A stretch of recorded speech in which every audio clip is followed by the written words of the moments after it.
detalhes que Marcos não trouxe e que também João também não trouxe. E uma das coisas que nós precisamos aprender a título de introdução é a expressão "e logo ordenou Jesus que os seus discípulos entrassem no barco".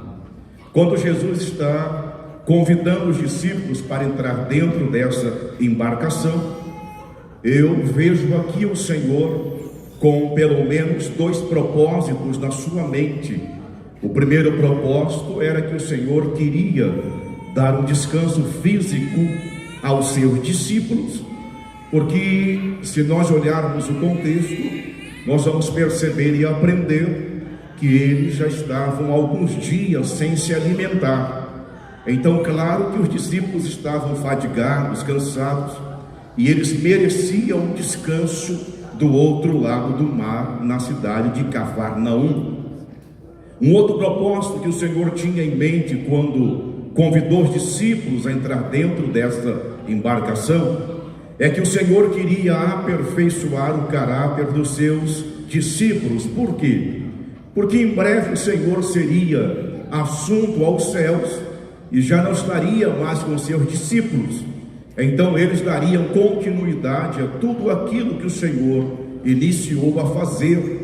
E eles então, para realizar a obra do Senhor nosso Deus, eles precisavam ter essas experiências com o Senhor Jesus. Claro que nós entendemos aqui que esses homens, por mais que tiveram grandes experiências com o Senhor, em momentos da vida dos discípulos, eles demonstraram imaturidade e falta de fé. Mas nós temos então aqui esses dois grandes propósitos, quando o Senhor está convidando os discípulos para entrar dentro dessa embarcação. Uma outra coisa que precisamos analisar no texto é que Mateus ele usa a expressão ordenar, logo ordenou. Só que quando nós vamos para Marcos capítulo 6, a partir do versículo 43, Marcos ele é um pouco mais categórico, um pouco mais enfático, quando Marcos vai dizer que Jesus obrigou os discípulos a entrar dentro dessa embarcação. O interessante é que a expressão obrigar em Marcos capítulo 6, do grego anagikazo, significa que o Senhor obrigou eles com força, ou seja, eles não tinham alternativa, não tinham uma outra opção a não ser entrar dentro dessa embarcação.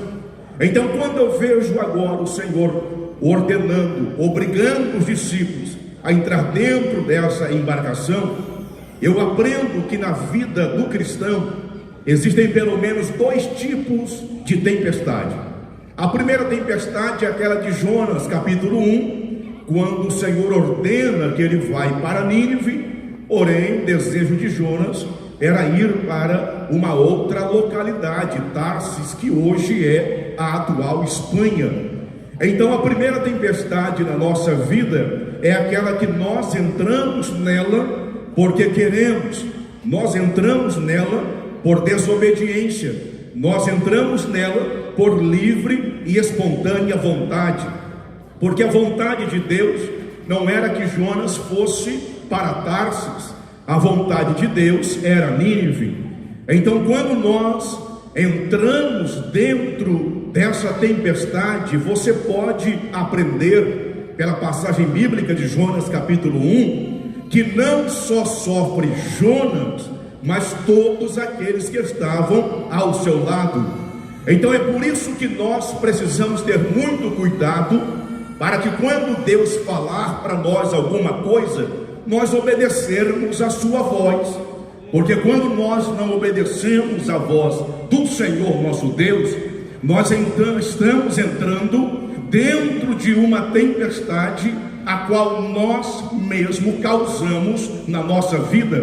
E geralmente a responsabilidade de Deus com essa primeira tipo de tempestade, ela é praticamente nula. Por quê? Porque você entrou. Deus disse para não ir e você foi. Deus disse esquerda e você foi para a direita. Deus disse para você ficar e você foi. Então nós precisamos entender que essa é a primeira tempestade. E a segunda tempestade que nós encontramos aqui nesse texto é o que está aqui no capítulo 14 do Evangelho segundo Mateus. A Bíblia vai dizer que o próprio Senhor está ocasionando, circunstanciando essa tempestade na vida dos seus discípulos. Ou seja, Jesus quem convidou, Jesus quem obrigou. Só que existe uma grande diferença da segunda para a primeira. Por quê? A primeira, Jonas entrou porque quis. A segunda, os discípulos entrou porque o Senhor quem ocasionou a tempestade na vida dos discípulos. E a grande diferença da primeira para a segunda é que na segunda os discípulos não estavam sozinhos na embarcação, Jesus estava lá. Então, irmãos, nós precisamos aprender uma coisa: às vezes nós passamos pelas tempestades da vida, pelas turbulências, pelos intempéries, e às vezes nós achamos que a embarcação ela vai naufragar. Mas você precisa ter convicção de uma coisa: se foi o próprio Senhor que está circunstanciando esse momento, essa tempestade na sua vida, você pode ficar tranquilo. Por quê? Porque Jesus está no controle da embarcação. Então, Jesus estando no controle, Jesus estando no comando, pode vir tempestade, pode vir furacão, pode vir todo tipo de percalço, de problema, que a embarcação ela não vai naufragar, porque Jesus está no controle da situação. Agora, uma outra coisa que nós achamos interessante analisando o texto é que Jesus vai tomar aqui uma atitude. Ele vai subir ao monte, vai procurar um lugar reservado, e a Bíblia é clara, ele vai ficar sozinho naquele monte. Uma coisa interessante aqui que nós aprendemos, o que nós podemos extrair daqui? Podemos aprender que vai haver momentos na nossa vida cristã em que nós precisaremos tirar um tempo a sós com Deus. Você já reparou que uma das expressões que mais está na nossa boca, no nosso linguajar, é a palavra correria? Pastor, eu não cheguei cedo porque estava numa correria. Pastor, não fui no culto de ensino porque estava numa correria. Eu não fui à escola bíblica dominical porque estava numa correria. E nós estamos correndo demais. Corremos muito a ponto de não estarmos mais tendo tempo para o Senhor. E precisamos voltar a esse tempo, ao tempo de Mateus capítulo 6, quando o Senhor está convidando a nós a entrarmos no nosso quarto, fecharmos a porta e orarmos ao Deus que vai te ouvir e vai te recompensar. Então, às vezes nós questionamos com Deus: mas por que hoje não há tantos milagres como antigamente? Por que hoje já não há tantos sinais como antigamente? Por que hoje já não há tantos batismos como antigamente? É porque nós não oramos mais como antigamente. Nós não buscamos a Deus mais como antigamente. E nós precisamos voltar para esse quarto de oração. Precisamos reservar tempo com Deus. Eu me lembro que eu li uma reportagem sobre a questão das redes sociais, e elas têm roubado pelo menos 40% do nosso tempo. Você já reparou que nós não ficamos 1 hora de joelho, mas ficamos 2 horas nas redes sociais? Não conseguimos ficar 30 minutos de joelho, mas ficamos inúmeras horas navegando na internet. Então precisamos, irmãos, voltar para esse quarto de oração. E nesse quarto de oração, você vai ver que Deus, através desses momentos que você estará reservando com Ele, você vai ver Deus salvando, batizando no Espírito Santo, renovando os cristãos, salvando as almas e o nome do Senhor sendo glorificado. E eu me lembro de uma passagem bíblica, Gênesis 32, Jacó estava voltando para casa após 20 anos longe do seu irmão, e a Bíblia diz que ele se deparou com um val chamado Jaboque. Esse val, para quem não conhece, na nossa língua é um córrego, um riozinho pequeno, aonde você passa a pé. E a Bíblia diz que Jacó, ele vai passar a família, passa a esposa, passa os filhos, passa os animais, e a Bíblia faz questão de dizer que Jacó ficou sozinho com Deus. Interessante que antes de atravessar o val, Jacó tinha que ter esse particular com Deus. E o Senhor teve esse particular com Jacó, porque a partir do momento que ele teve esse encontro com Deus, do outro lado do val, ele já não se chamava mais Jacó, mas se chamava Israel, o homem que lutou com Deus. Então nós também precisamos fazer isso, precisamos lutar com Deus em oração. De repente você está esperando uma resposta, de repente você está esperando um milagre, e você orou e parece que nada aconteceu, mas a palavra de Deus nessa noite para a sua vida: lute com Deus em oração, persiste com Deus, insista com Deus, porque a resposta virá e o nome do Senhor vai ser glorificado. Agora, uma outra coisa que precisamos analisar nesse texto é que quando ele vai despedir os seus discípulos, a Bíblia diz que o barco estava no meio do mar, açoitado pelas ondas. O interessante, irmãos, que me chama a atenção é a expressão meio do mar. Por que não no início? Por que não no fim? Porque o meio do mar fala da nossa vida cristã. Você sabe que o início de tudo é muito fácil. Nós oramos muito, jejuamos muito, lemos muito a Bíblia, até cerimônia fúnebre nós estaremos lá, porque estamos no primeiro amor, naquele pique, naquele avanço rumo à nossa fé com o Senhor. E quando nós chegamos no fim, todos nós já sabemos que já alcançamos a vitória, a bênção chegou. Mas o meio aqui é onde eu provo para Deus duas coisas. Primeira coisa, se eu sou um covarde ou se eu sou um valente. Porque o meio aqui está mostrando para nós que eles estavam enfrentando uma tempestade. Então eles mostrariam para Deus nessa ocasião se eles eram covardes diante dessa tempestade e voltavam para o lugar de origem, ou mostravam para Deus que eles eram corajosos e enfrentavam a tempestade, enfrentavam a turbulência e chegava do outro lado de lá.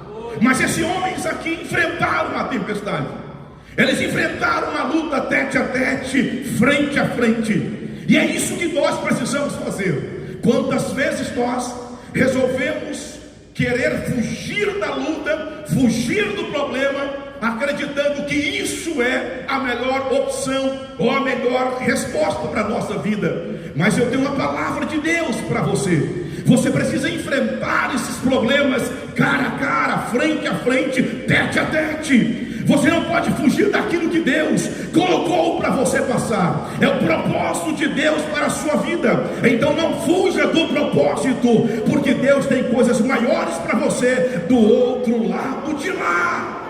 Glória a Deus, aleluia.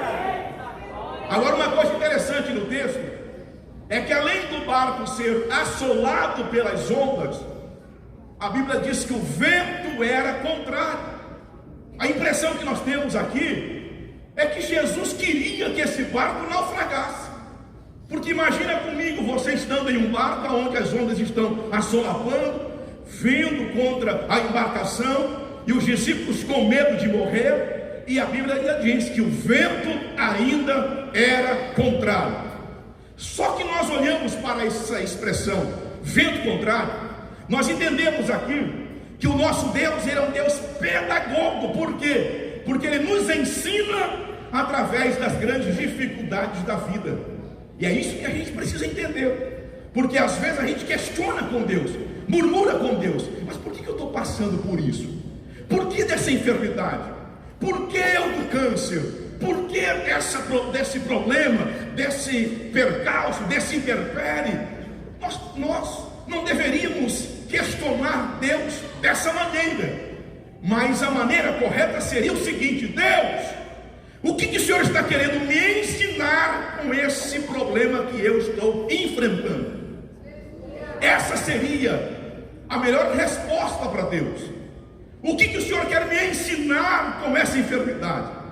O que o Senhor quer me ensinar com essa dificuldade? E Deus, ele faz isso. Deus estava ensinando os discípulos através dos ventos contrários. O que são os ventos contrários? Ventos contrários são inúmeras coisas que acontecem com a gente. Às vezes você chega na sua empresa, o patrão te despediu. Às vezes a empresa que você gerencia, ela fale. Às vezes você está na sala do médico, o médico fala que você está em câncer, já terminal. De repente alguém chega para você falando: olha, fulano faleceu, aconteceu um acidente. Então essas coisas na nossa vida são os ventos contrários, e a gente precisa saber gerenciar essas coisas que estão acontecendo com a nossa vida, porque isso que vem contra nós é para fazer com que nós nos fortalecemos diante da presença do Senhor. Por quê, pastor? Porque veja bem, quando você vai decolar no avião, o avião ele decola contra o vento, a favor do vento? Contra o vento. Contra o vento, pastor. Quando você solta uma pipa, a pipa ela sobe contra o vento, a favor do vento? Contra o vento. Então você percebe que o vento contrário para o avião é benéfico. Benéfico em pelo menos dois sentidos. Primeiro, vai fazer com que o avião alcance uma altitude e vai fazer com que o avião tenha equilíbrio no ar. Então é isso que o vento contrário que está soprando contra a tua vida está fazendo com você. Deus está te dando maturidade espiritual. Deus está te dando uma elevação espiritual. Até hoje você não entendeu o porquê de tudo isso que você tem passado. Até hoje você não entendeu de tudo isso que tem acontecido. Mas os ventos contrários são pedagógicos, porque Deus está ensinando verdades espirituais para a tua vida.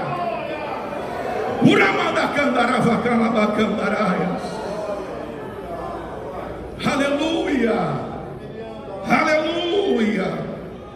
Agora que eu acho interessante, observando mais uma vez, o versículo 25 diz: mas a quarta vigília da noite, dirigiu-se Jesus para eles, caminhando por cima do mar. Olha que interessante, porque no início do texto diz que Jesus está subindo ao monte ao cair da tarde, primeira vigília. Porque haviam as vigílias dos romanos e as vigílias dos judeus. A dos romanos eram 4 vigílias, dos judeus eram 3 vigílias. A primeira vigília das 6 às 9, segunda vigília das 9 à meia-noite, terceira vigília da meia-noite às 3, a quarta vigília das 3 às 6 da manhã. Então olha que interessante, Jesus sobe para o monte na primeira vigília, entre 5 às 6 horas da tarde. Ele está descendo do monte na última vigília, entre 4 a 5 horas da madrugada. O que me chama a atenção, e um detalhe que Mateus não tem, mas Marcos vai trazer, é que a Bíblia diz que enquanto Jesus estava descendo do monte, ele estava vendo os discípulos fadigados a remar. O que nós aprendemos aqui? Aprendemos um detalhe que não tem em Mateus, que não tem em Marcos, mas tem em João. João vai dizer que Jesus estava a uma distância dos discípulos entre 180 estádios, ou seja, 25 a 30 estádios. Cada estádio na Bíblia é 180 metros.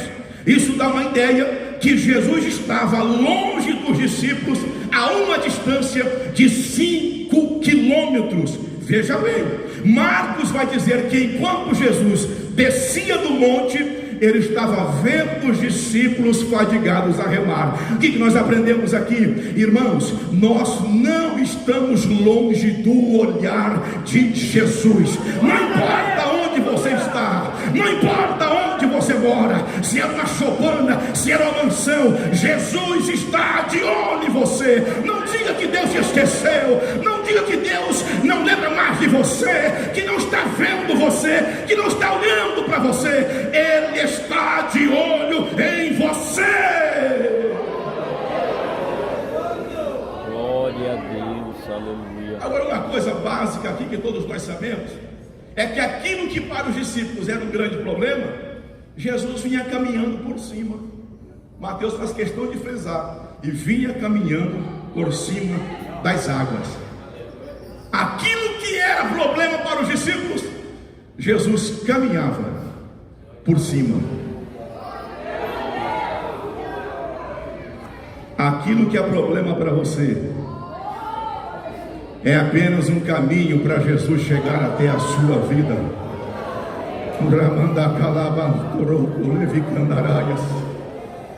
Você pode não estar entendendo esse processo que você tem passado. Você pode não estar entendendo todos esses problemas que têm acontecido contra você, contra a sua família, contra o seu ministério. Mas você pode ficar tranquilo, Jesus está chegando. Jesus está chegando. Jesus está chegando. Agora o que me chama a atenção, versículo 26. E os discípulos, vendo o caminhar sobre o mar, assustaram-se, dizendo: é um fantasma. E a expressão diz: e gritaram com medo. A expressão verbal do grego aqui significa que eles foram tomados pelo medo. Agora o que me chama a atenção é que quando você conhece um pouco sobre a cultura judaica, você vai entender que fantasma na cultura judaica era um mau presságio. Porque quando um judeu, ele em alto mar, ele via um espírito na mente de um judeu, aquilo não era um bom presságio, era um mau presságio. Ou seja, na mente deles, naquele momento que eles avistaram o fantasma, a embarcação naufragaria naquele exato momento. Então por isso que eles estavam com medo, por isso que eles estavam tomados pelo medo. Por quê? Porque eles achavam que iriam naufragar, achavam que iriam morrer. Imagina agora 12 homens que conheciam o mar da Galileia como a palma das suas mãos, mas estavam agora em um momento revolto, mar assolado, e a ideia é que todos estavam com muito medo de morrer, muito preocupado em perder a vida, porque a embarcação iria naufragar. Por que eu falo isso com toda a convicção? Porque o versículo 27 nos dá essa resposta. Porque quando eles estavam achando que eles iriam morrer, que o barco iria naufragar, o versículo 27 é uma resposta, é um bálsamo para a vida dos discípulos. Porque o versículo 27 diz assim: e Jesus, porém, lhes falou logo. Olha que expressão interessante. O que vocês entendem por logo? O que vocês entendem? Por exemplo, o pastor Silas fala assim: ó, logo vamos orar. O que significa isso? Agora, já, imediatamente, rápido. Sabe o que significa? Jesus percebe o medo, e o texto diz: Jesus, porém, lhes falou agora. Jesus, porém, lhes falou imediatamente. Jesus, porém, lhes falou já. Sabe o que nós aprendemos aqui? Jesus tem pressa em socorrer a sua vida. Jesus tem pressa em entrar nessa causa essa noite. Levante as suas mãos assim comigo. Jesus tem pressa em entrar na tua família. Jesus tem pressa em entrar no teu ministério. Jesus tem pressa em entrar na tua empresa. Jesus tem pressa em entrar na vida daquele homem, daquele filho, para resolver o problema e solucionar, trazendo a resposta que você precisa. Se você crer, levante as mãos e adore ao nome do Senhor. Para finalizarmos, Jesus agora, porém, responde logo dizendo 3 expressões, 3 respostas. A primeira resposta: tem de bom ânimo. Olha que interessante. Você, numa embarcação onde parece que iria naufragar, o medo tomou conta, e alguém chega para você dizendo: fica tranquilo, tem de bom ânimo. Reparou na expressão tende? Ele não disse, irmã Rosângela, eu vou dar ânimo para vocês. Ele não disse isso. Ele disse tende. Tende. Aí nos remete a Provérbios 24:10. Se te mostrares frouxo no dia da angústia, a tua força será pequena. Ou seja, se você ficar falando, essa luta é muito grande, eu não vou aguentar, esse problema é muito grande, eu não consigo lutar contra, eu vou desistir, eu vou parar, eu não vou conseguir, eu não vou formar, eu não vou fazer, eu não vou fazer isso e aquilo. Ou seja, quanto mais você demonstrar frouxidão e vitimismo nessas circunstâncias da vida, aí que a tua força será pequena. É o que Salomão disse em Provérbios: assim como imagina na tua alma, assim será. Então tome cuidado com as tuas palavras. Você pode ser um derrotado pelas tuas próprias palavras, mas pode ser um vencedor pelas tuas próprias palavras. Por quê? Irmãos, não estou pregando para derrotado essa noite aqui não, eu estou pregando para vencedores, gente que vai vencer a luta, vai vencer a enfermidade, vai vencer os problemas, e o nome do Senhor vai ser glorificado. Tem de bom ânimo, bem de bom ânimo. Ele disse para Josué 1, versículo 9: Josué, não te disse esforça-te, Josué, tenha bom ânimo. Porque o problema às vezes é que nós pagamos de vítimas. Isso é um problema. E Paulo, quando escreve a segunda carta a Timóteo, capítulo 1, versículo 7, ele diz que Deus não nos chamou ao espírito de covardia, mas de amor e de moderação. Então você é um vencedor. Você é um vencedor. Você não é um derrotado. O derrotado é o diabo. Aonde estão os vencedores aqui? Levante as suas mãos. A segunda resposta, ele diz assim: sou eu. Primeira, tem de bom ânimo. Segunda, sou eu. A minha pergunta é o seguinte: os discípulos conheceram Jesus no meio dessa tempestade, sim ou não? Não, não conheceram. Então, pastor Valmir, por que ele disse sou eu, sendo que os discípulos não conheceram quem era? Porque para Saulo, ou para Paulo, em Atos 9, quando ele cai por terra, ele pergunta: Senhor, quem és tu? O que Jesus responde para ele? Eu sou Jesus. Opa, quer dizer que para Paulo, pastor Silas, Jesus se identifica como Jesus. E por que para os discípulos ele está dizendo sou eu? A resposta é simples, João 10, 27. As minhas ovelhas conhecem a minha, elas me ouvem e me seguem. Eu não estou pregando para bode essa noite, não, estou pregando para a ovelha que vai ouvir a voz do meigo Nazareno dizendo: filha, filho, sou eu nessa luta, sou eu nessa causa, sou eu nesse problema, sou eu que te dou a resposta, sou eu que te dou a vitória, sou eu que te dou a bênção. Ele está aqui nessa noite, o eu sou está aqui para te dar a vitória.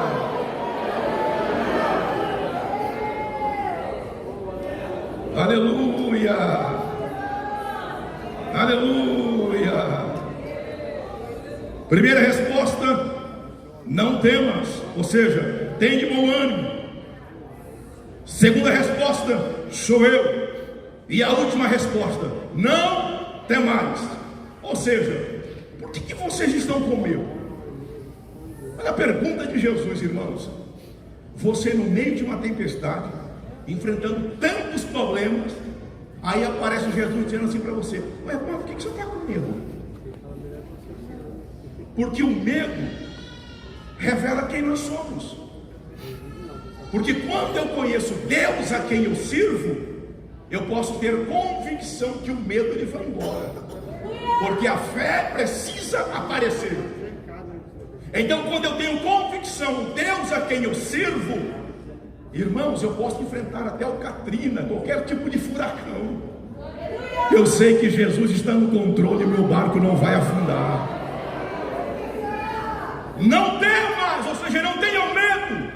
E o medo tem dois lados, lado positivo e negativo.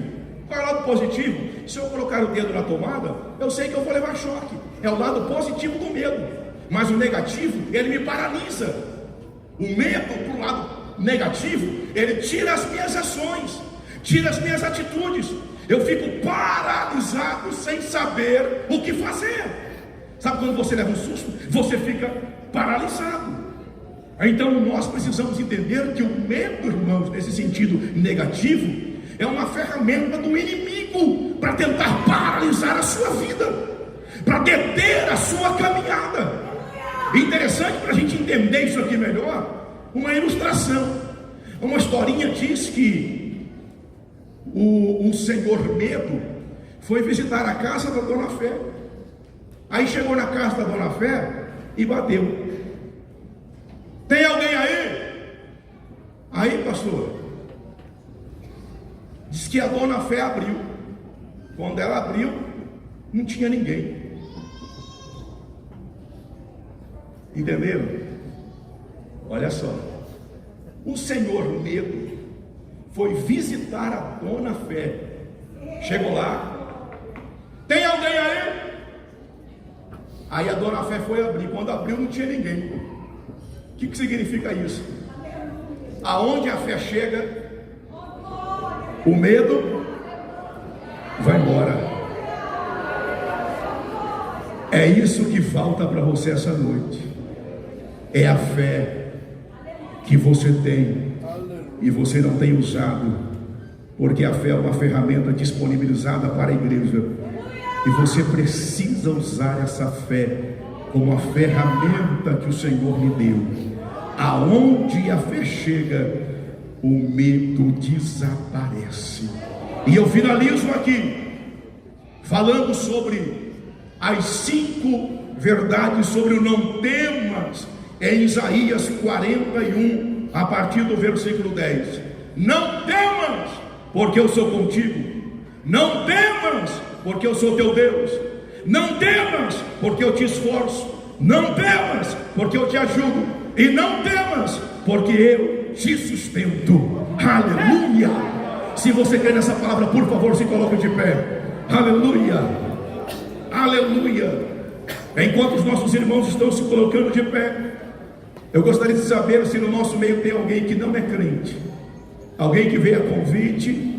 Você não é crente, está aqui no nosso meio. Eu gostaria que você levantasse a sua mão para mim te conhecer. Quem não é crente aqui? Levante a mão para me conhecer. Quem não é crente? Temos 1, 2, 3.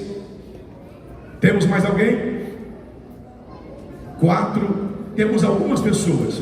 Eu gostaria de perguntar para os nossos amigos se vocês gostariam de receber a Cristo como Senhor e Salvador das suas vidas. Receber a Cristo como Senhor, como Salvador. E é aquele que estará no seu barco diante das grandes tempestades da vida. Aonde está a primeira pessoa e gostaria de vir aqui à frente e receber essa oração? Nós temos aqui já uma pessoa, nós temos aqui já um amigo. Aonde está a segunda pessoa? Aonde está a segunda pessoa? Pastor, aqui nós temos mais 3. A segunda e a terceira pessoa. Pastor, eu preciso reconciliar com o Senhor. Se você precisa, sai do seu lugar e venha correndo aqui na frente, venha, em nome de Jesus. Venha correndo para cá, venha. Aonde está a quarta pessoa? Temos a quarta pessoa? Temos a quarta pessoa, onde está? Meu tempo já está indo, eu preciso parar. Temos a quarta, se não temos, nós vamos orar. Temos 3 vidas aqui, recebendo a Cristo como Senhor e Salvador. das suas vidas. Vamos orar por elas, Pai. Te damos graças, Senhor, por esse momento que estamos aqui apresentando, Senhor, essas 3 almas preciosas, 3 vidas preciosas. Senhor, escreve o nome delas no livro da vida. Repreende a palavra contrária, repreende toda obra contrária. Ó Senhor, faça deles, Senhor, vasos de honra na tua casa. Abençoa eles, fortalece eles, dispensa graça e misericórdia para eles, para que eles sejam, Senhor, vencedores, Pai, em nome de Jesus Cristo. Assim, Senhor, eu te peço e agradeço, em nome de Jesus. Oh, glória a Deus. Assentai-vos um minutinho, irmãos.